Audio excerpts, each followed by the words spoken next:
conversation. Here we are. So we're talking about restructuring a coaching practice, namely yours, to be more aligned with, what would you say, your desire or your How about my zone of genius?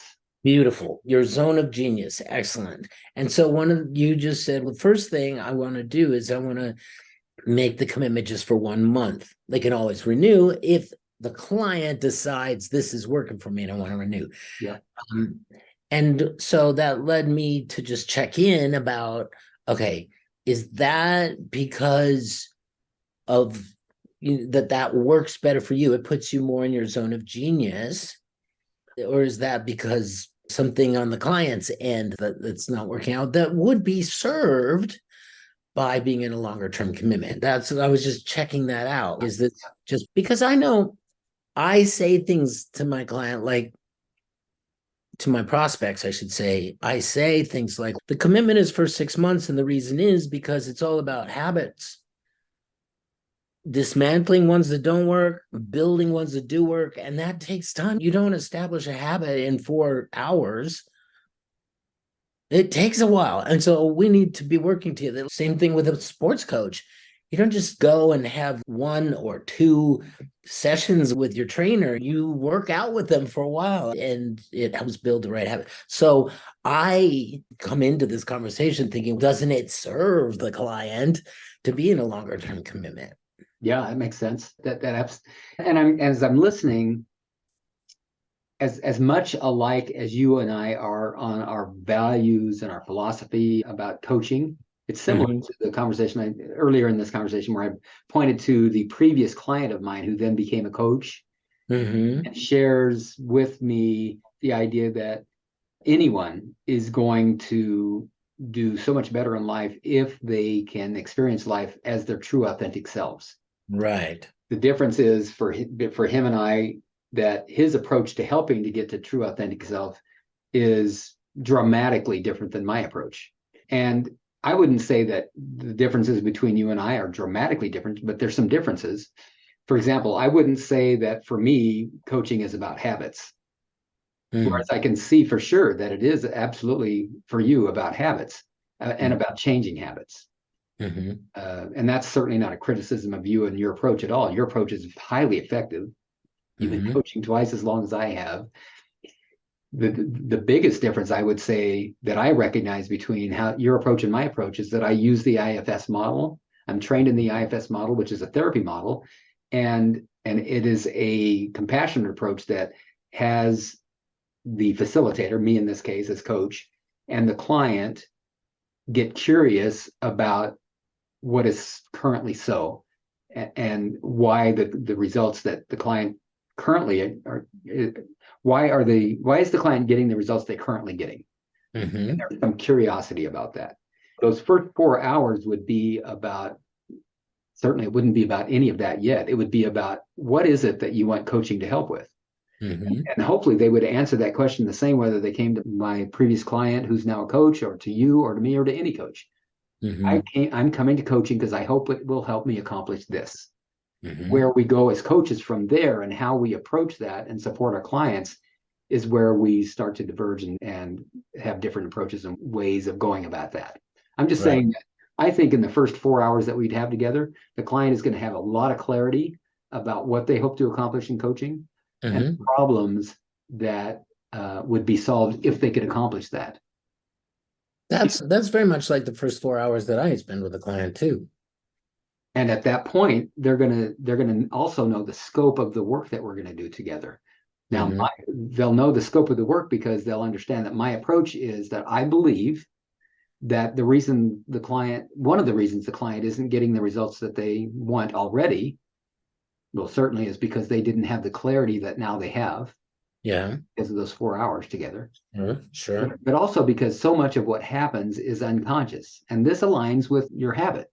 But what we do about changing those habits might be a little bit different approach. Would you agree? I'm not sure.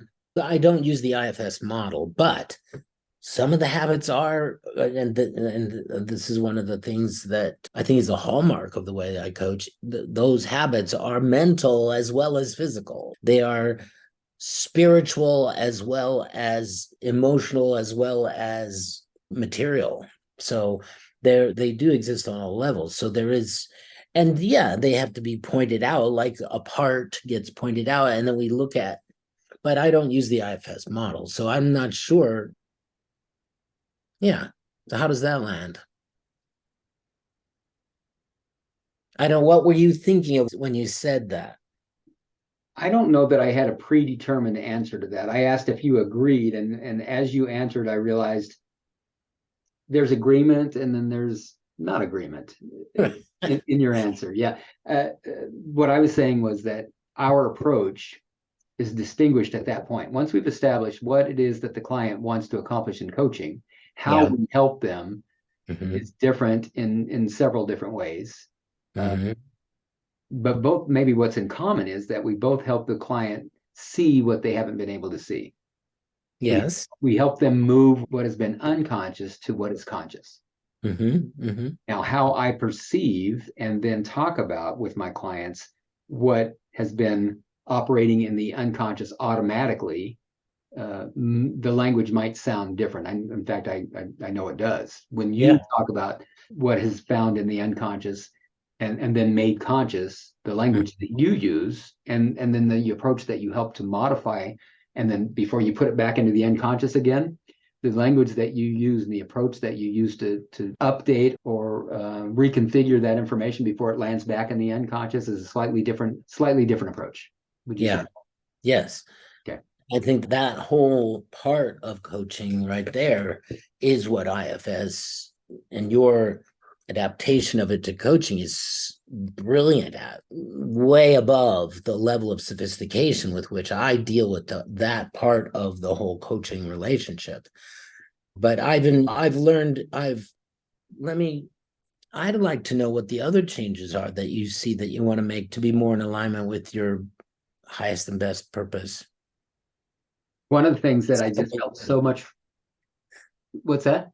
That wasn't the way you put it. You didn't say your highest. Well, it's fine though. The way you asked it is great. Okay. Yeah, my zone of genius is what I said. Zone of genius. But Yes. my highest and best purpose, absolutely.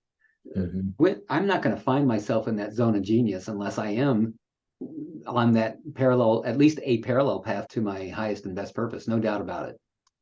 That's been my experience, and I've formed a lot of my own philosophy around that experience. That when I can show up as my true authentic self, then I have access to resources that I don't otherwise have access to. And those resources enable me to be creative, to be intuitive, to know how to align and connect with people. And so it gets back to things I've said in earlier episodes. That's why I'm so devoted to doing my own work, so that I can, as much as I possibly can, be my true authentic self, whether I'm coaching a client or just interacting with my wife or grandkids or whatever's going on in life. Or just tossing a beanbag into a cornhole. Exactly. Nice form, by the way. So you asked what else is changing? For about 2 years now, I have had the idea that I want to form groups. And with the idea that if I could form groups, then I could help more people. However, what I have found, especially with the IFS model, is that unless the purpose of a group is to learn how to use the IFS model, then groups, it's very difficult to keep everybody on the same page, moving in the same direction at the same time. Because they're boring deep into themselves, but not each other. That's exactly right.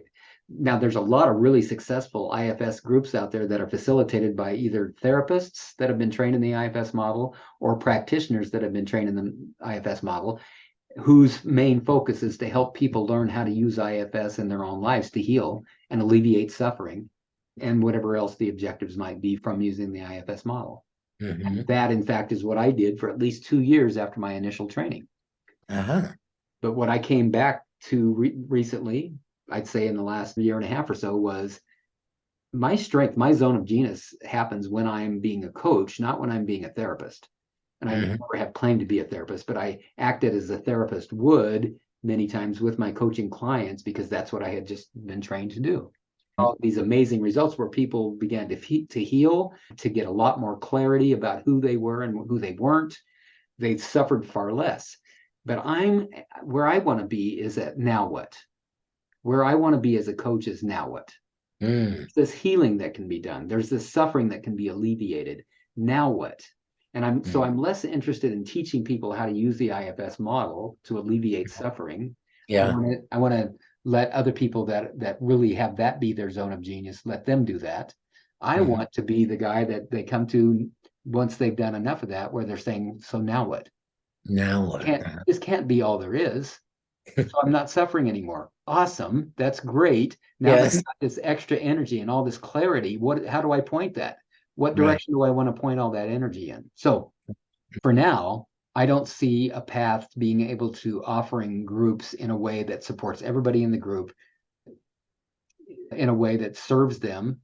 I believe that really the path for me right now is to do two things: one-on-one work.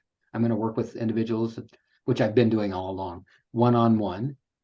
And Mhm. secondly, I'm developing online courses so that people can go through and learn how to use the IFS model at their own pace, but then also apply that IFS model in practical application of their life when they get to the now what spot.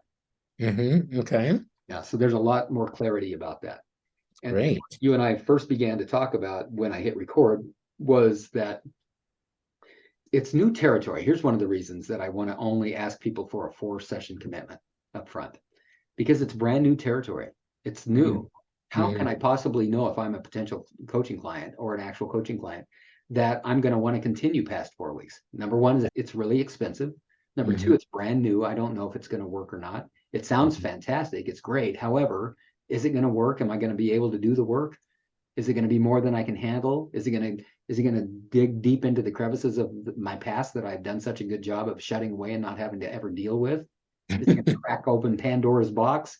Let me Mhm. just get to 4 sessions into it. Let me get clear about what it is I would want in my life if I could make these changes. Let me get Mhm. clear about what problems would get solved, and let me get clear about what would be possible if those problems were solved, and then decide, do I want to continue with coaching? And if yes, then I'll schedule another appointment. And as the coach, I'd like to just give my clients access to those 4 days a week between 8 and 5, Monday through Thursday. And if they can find a time that works for them and that works for me, we coach together.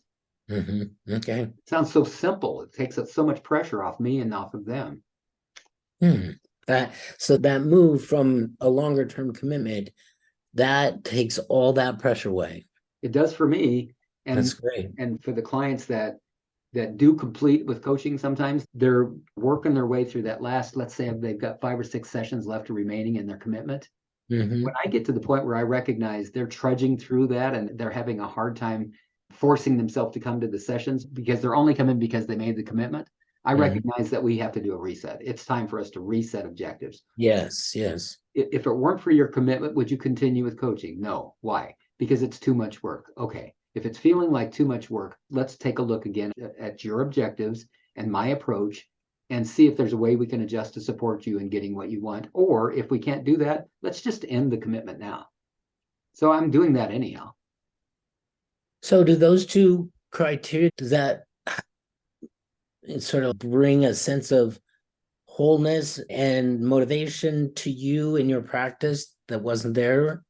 It does. It It does. does. Brings a lot of clarity, a lot of inspiration and motivation. Like Hmm. you, I've always got a million things that I can be doing in between coaching clients. And in one of our sessions, when you coached me, we talked about how relieved I was when somebody canceled the session, because that opened up an hour that now I can work on that Mount Everest stack of things to do. Yeah. But now that I have developed the clarity that I need to identify what it is that I want to do, how I want to help my clients, how I want to deliver those services, now it opens up the question, then how do I get the word out about what it is that I'm doing and how I help people? And that's a lot of that stack of to-dos. I see. Yeah. And that Yeah. minimizes that stack. What are you going to call these groups? Oh, I'm not doing groups. I thought you said that was one of the things that you've been wanting to do is now what groups?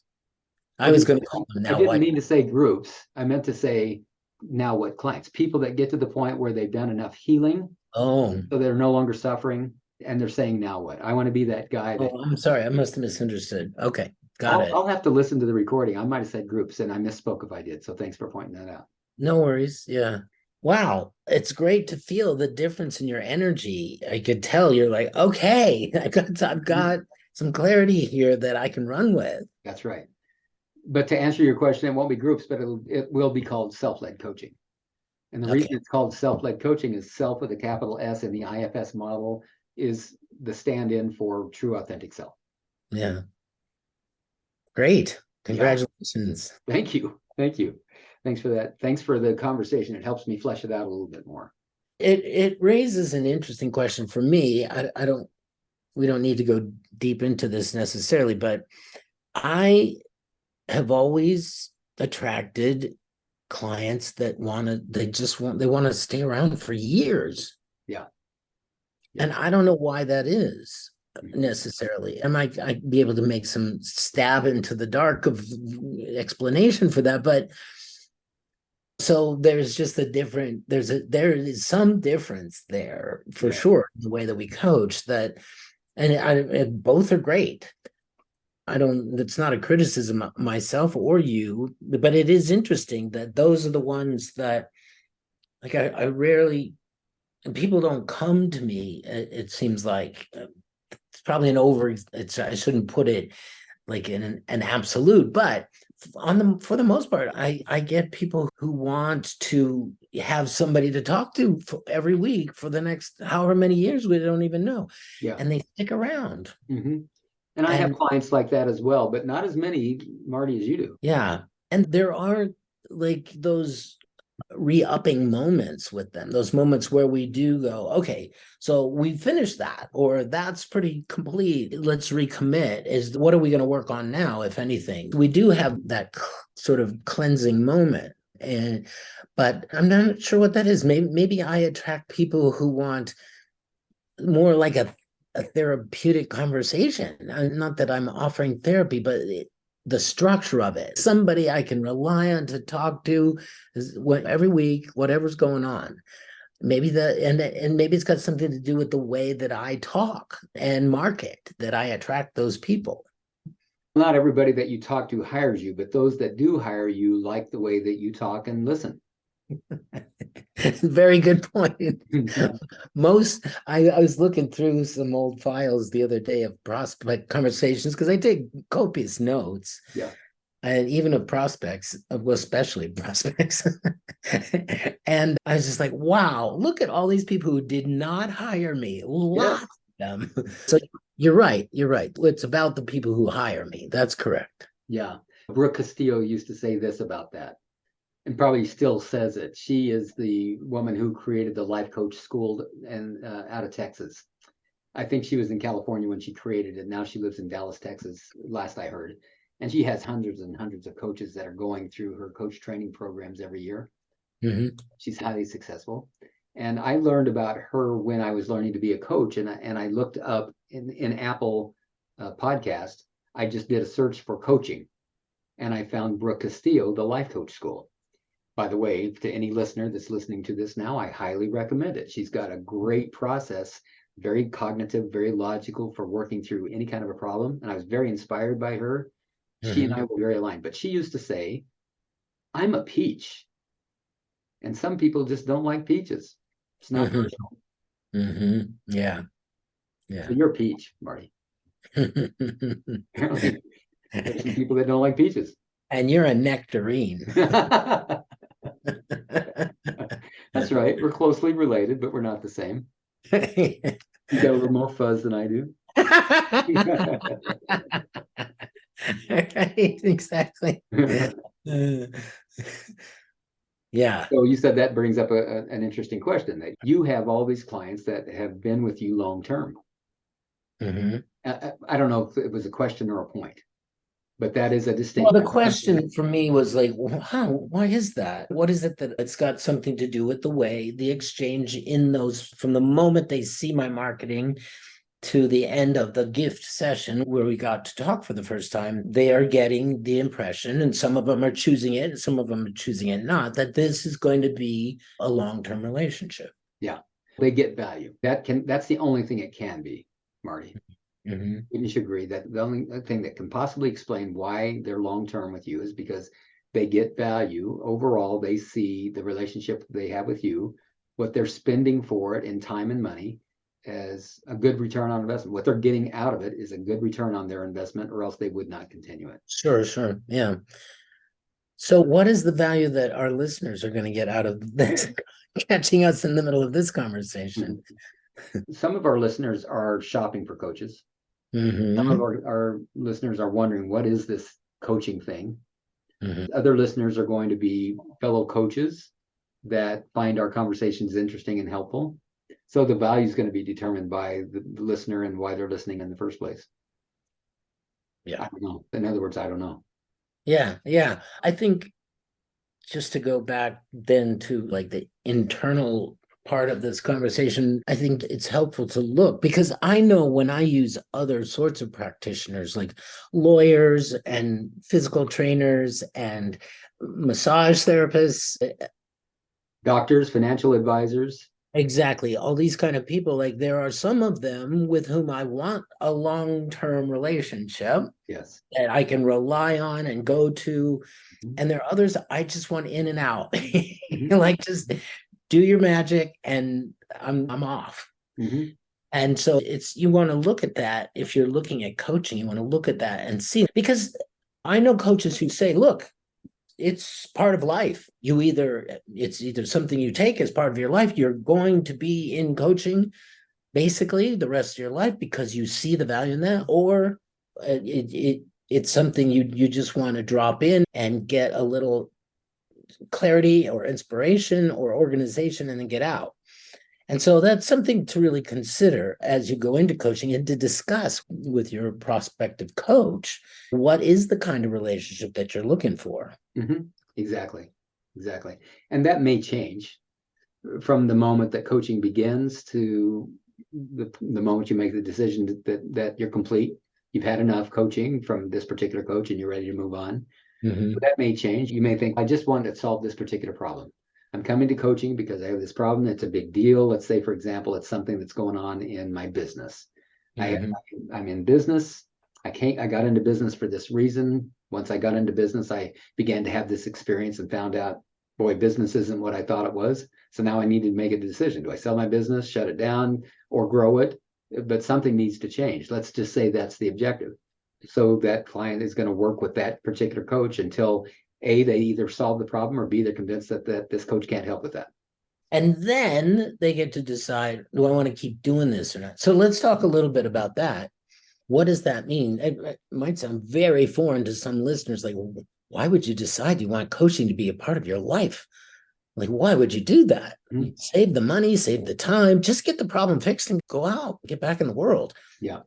That could, I don't know if that's pervasive or not, but for me, just to self-report here, because I was not a part of the coaching world at all. And then I discovered it, and I decided that I wanted it to be part of my life. And one way to keep it a part of my life is to do it. And part of the reason I made that choice was because I saw this journey of being a human being is just, it has infinite problems to solve and infinite solutions to consider and to enjoy. And I don't see myself running out of things that I want to discuss with somebody who can help me see myself in relationship to the issue or the project.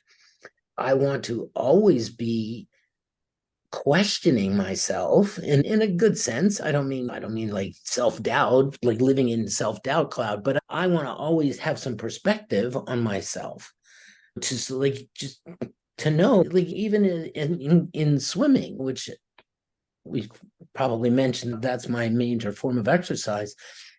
you can fall into bad habits that you don't notice. And then somebody says, why are you throwing your arm that way? Isn't that Mhm. less hydrodynamic than if you were to throw it this way? And you go, oh, thank you. That helps. And you notice you can go faster and get more laps in, and Mhm. it's more exhilarating. I have not come to that day yet. And I've been doing this for 25 years where I feel like, oh yeah, I know it all now. I don't need any new perspectives. Mhm. It seems every week a whole new pile of things that I want to bring to my coach comes up. I just said, I want to be living a life where I'm always working on myself. I Mhm. want that. Mhm. Mhm. I'm with you, Marty. Absolutely. My story is slightly different. I had heard of coaching before, and to me, it was a joke before I finally found a coach who was a professional and knew what he was doing. I had the really unfortunate experience of hiring a coach who agreed to work for me in exchange for lunch once a week. And I might have paid him $50 a session and bought him lunch, and we would do coaching over lunch. And to him, what coaching was accountability. And Mhm. and there was really no consequence and no way to go, nowhere to go if I didn't do what I said that I was going to do the previous week. And that was all of coaching. Did you do this? Uh, No. Did you do that? No. Did you do this? Yes. Did you do that? Yes. Okay, great. What do you want to do this week? This and this. Okay, talk to you next week. That's mhm. what coaching was. And to me, I guess there was some help in that, just telling somebody what it was that I was going to do and what I did or didn't do, and know that somebody was going to ask me. That was somewhat helpful to me. It's And I did very it for a helpful. while. Yeah. But when I say it's a joke, it was a joke. That I thought of coaching as limited to just that. I didn't realize that coaching could be more than that. Uh-huh. And I was stretching myself to pay the guy $50 for a session and to buy his lunch.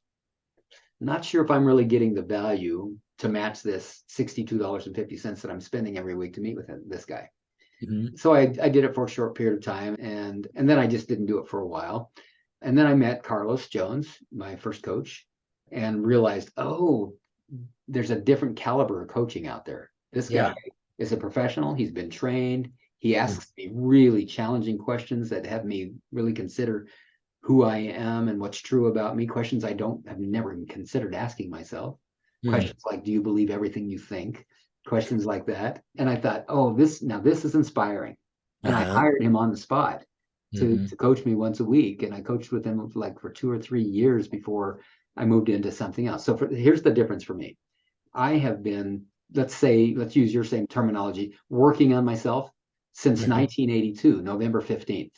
Mhm. That's how long I've been working on myself. Mhm. The form that working on myself has changed over and over again. It started with a 12-step program specifically created to help people who are identified as alcoholics. Notice I didn't call it by its name. I also, and I continued in that for 35 years. Still sober to this day. Thank you very much to that 12-step program for getting me started and really supporting me for those 35 years through the process. I also got involved in its, how do they say it? The other program that is for the people that support the alcoholics, that love the alcoholics, for about Yeah. 6 years. I got involved in another program that supported people like me who grew up in alcoholic families, also 12-step. And I got involved in another program that supported people like me who were codependent. There might have been another one in there somewhere, but that's pretty much, in other words, 12-step programs were a big chunk of my support for Mhm. 35 years. I started my first therapy session. I had my first counseling/therapy session in 1984, and so have been involved in therapy off and on since then. So now Mhm. that's almost a 40-year journey. Mhm. I've been in different kinds of trainings that improved or helped or sharpened me in whatever skill set that I needed to be improved in. When I was in the grocery business, I was going through trainings. When I was in the car business, I went through trainings. When I Mhm. was in the Right. Yeah. insurance business, when Yeah. I was in Yeah. the mortgage business, and certainly since I've been a coach. So Mhm. that I consider that all self-improvement, personal development, personal transformation. I got involved with landmark education. I got really involved in the work of Byron Katie, and off and on, I alternate between trainings, coaching, and therapy now for the past 13 or 12, 13 years now since I hired Carlos as my coach. But Mhm. like you, I'm involved in personal development. It's just not always the same coach, and it's not always coaching that I get involved in. Yeah. I like that way of saying it rather than working on myself. Personal development. Yeah. Mhm, mhm. Yeah. Yeah. For me, as I've said before on this podcast, it comes from a spiritual place. Until I feel like I am completely one with God, there's work to do on me. Isn't that cool? I in one of those 12-step meetings, I heard myself say, and I repeated it after that because I realized how inspired I felt to say it and how inspired others were to hear it. That Mhm. for something that happened in that 12-step program was that the longer I was sober, the more respect I had, just simply because I had remained sober all those years. Yeah. If I were to walk into a meeting today, I would certainly be welcome because I qualify. And if somebody asked, is anybody celebrating birthdays? And on November 15th of this year, I raised my hand and said 41 years, they would be bowing down at the altar of Bill because I've earned all this credibility for being sober all these years. But in my opinion, it's not the length of sobriety that qualifies me as either working a good program or someone to be admired or to replicate. What it is the quality of life that happens once I've walked into the waiting room of recovery, which means sobriety. If I get sober, that puts me into the waiting room for recovery. It's just a waiting room because I've got to walk through another door, and that's the develop the ability to become self-aware. I can be sober without being self-aware, even if I'm working all the steps. I proved that. Yeah. Yeah. Yeah. But once I had done that, once I walked through that door of recovery, that is actually when my personal transformation journey began. And I'm not embarrassed anymore to say this, but that didn't begin until I was 20 years sober. I was 20 years sober before I walked through the door. Sure. Sure. It's a whole different level of self-development. So what I said in that meeting, all of that to say this, was that if getting this far gets me to base camp and the goal is to climb to the top of the mountain, I'm Mhm. looking up at the top of the mountain from here, and I'm also looking back at the journey I took to get to base camp, and I'm saying, wow, this is great. If I've gotten this much benefit from this journey so far, what's it going to be like to get to the top of the mountain? And like you, I don't believe I'm ever going to get there. I Mhm. hope I never do. Honestly, I can't imagine how I possibly could, Mhm. because the journey has been so amazing. Yeah, it's when there's it's like one of my top values is adventure. One of my top 10 values is adventure. And that's part of the reason why is because you're always discovering and learning. And so being a human being who's in self is committed to self-development it's an adventure. There's always something new to discover and implement and be held accountable to. And I love it. But Marty, it's so hard. I'm just saying out loud what I used to hear my own voices say, but this is too Yeah. hard. What I've Yeah. heard the people that I sponsored in that 12-step program say, oh, this is just too hard. It is hard in a sense. Just to summarize my response to that, I could say a lot of things about that, but or we could do coaching around that because Mm-hmm. there's a huge ontological thing in the obstacle there, who you're being about it. But putting all that aside, look and see if it isn't taking you a lot more effort to stay where you're at than it would to let go. To answer that question, I love it. I love that suggestion. It really wasn't a question. It is. The question is, how much effort is it taking you to stay where you're at? Mm-hmm. And how much effort would it take to let go? Did I hear it right? Yeah. Yeah. I know how much effort it's taking to stay where I'm at. I Mm-hmm. don't know how much effort it would take to let go. Mm-hmm. I'll go with what I know. That the stuckness, maybe in 12 step, which is referred to, is not yet hitting bottom. Mm-hmm. Stuckness remains until, like standing. I had a client tell me yesterday, this literally happened in my client's life. He said they went to a place on vacation, and there was a bridge. I think it was even over the English Channel. There was a bridge Mm-hmm. that's some distance above the channel that people climb up on and jump off of. It's like a thing that you have to do when you go there. Mm-hmm. And this would have been my experience for sure. He found himself there on top of that bridge at the highest point, ready to jump down into the channel, but not really quite ready. He was Mm-hmm. in the stuck place. I see. He was in the place where fear was saying, "Oh, but oh, this could oh." I want to one more attempted to come back here. Yeah, please. And then I will let go of this. But so having planted that question, there is a question like, is it more effort to stay where I am or more to go? I got it. You don't know because you haven't tried. Whoever's listening and asking that question hasn't seen the other side.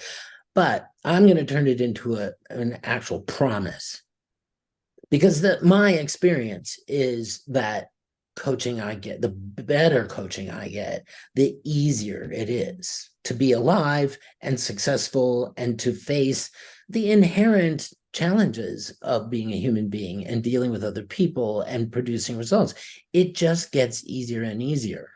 That's the promise. That's the promise. With good coaching, it gets easier and easier. Yeah. It's been my experience. Yeah. What a great conversation. I'm so glad I hit record.